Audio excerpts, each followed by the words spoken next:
BMKG, kondisi geografis Indonesia sebagai negara maritim membuatnya mendapat limpahan uap air yang intensif.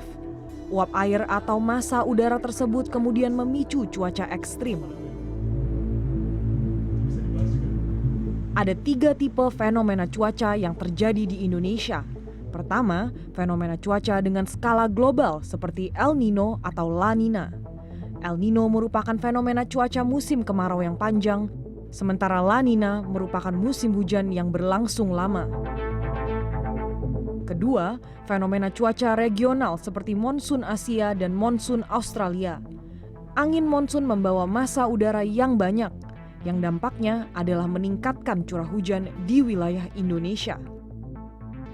Terakhir, fenomena cuaca lokal seperti puting beliung dan microburst atau angin yang cepat. Fenomena cuaca lokal ditemukan dalam masa peralihan cuaca pada April dan Mei atau Oktober dan November. Sepanjang 2021, Indonesia sangat terpengaruh fenomena cuaca La Nina dan monsun Asia yang menyebabkan curah hujan tinggi. Kedua cuaca ekstrim tersebut kemudian menyebabkan bencana hidrometeorologi seperti banjir, banjir bandang, dan tanah longsor.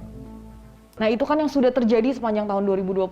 Bagaimana dengan yang berpotensi akan terjadi sepanjang tahun ini? Ya, kalau kita lihat secara jangka panjang sebetulnya saat ini kita melihat La Nina memang sudah mulai melemah begitu ya, dan kita belum mengindikasikan adanya El Nino.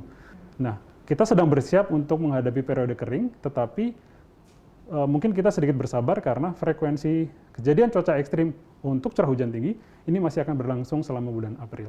Nah, antisipasinya tuh sebenarnya yang baik dilakukan untuk masyarakat Indonesia itu apa, Pak, dalam menghadapi bencana-bencana tersebut? Baik, satu hal yang perlu difahami oleh masyarakat bahwa kita di Indonesia ini adalah tinggal di sebuah zona yang memang sangat dipengaruhi oleh curah hujan. Maka masyarakat yang harus disiapkan, kita harus menyiapkan kondisi lingkungan kita.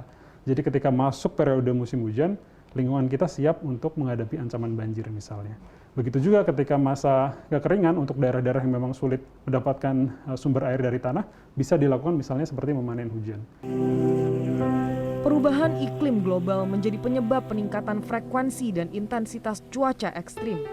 Maka dari itu, pemerintah dan warga harus bekerja sama menjaga lingkungan untuk mengurangi risiko bencana hidrometeorologi. Karmel Mursalim, Nugrah Endri, Jakarta.